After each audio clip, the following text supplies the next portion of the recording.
તો જય માતાજી મિત્રો, આપણે જવી છીએ કોચરિયા ગામે પ્રભાતભાઈની પકોડી ખાવા। આપણે બાવળાથી નીકળી ગયા રામનગર 4 કિલો અને હવે મિત્રો અમે પહોંચી ગયા છીએ કોચરિયા ગામમાં, જઈ રહ્યા છીએ શંકરપરામ એટલે કે ખારમાં। તો જોઈ લો મિત્રો, આ આવી ગયા આપણે શંકરપરા એટલે કે ખારના 3 રસ્તા। એક રસ્તો ગામ તરફ જાય છે અને એક રસ્તો રાણિયાપરા તરફ જાય છે અને આ બીજો છે તે અંદર પરાની અંદર જાય છે। અને એક્ઝેક્ટ રામાપીરની મંદિરની બાજુમાં બાપા સીતારામની મઢીની આગળ જ આ પ્રભાતભાઈની લારી।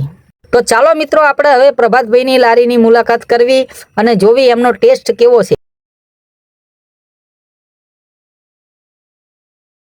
તો મિત્રો જોઈ લો, આ પ્રભાતભાઈની લારી બહારથી કેટલી સરસ દેખાય છે અને કેટલા મિત્રો ખાવા પણ આવ્યા છે।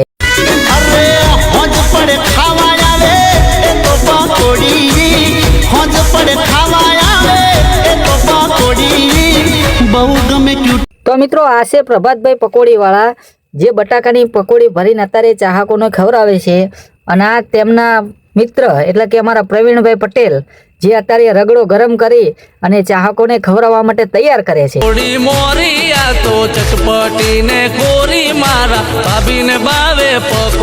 તો મિત્રો આ પાછળ છે બાપા સીતારામની મઢી અને આગળ છે પ્રભાતભાઈની લારી।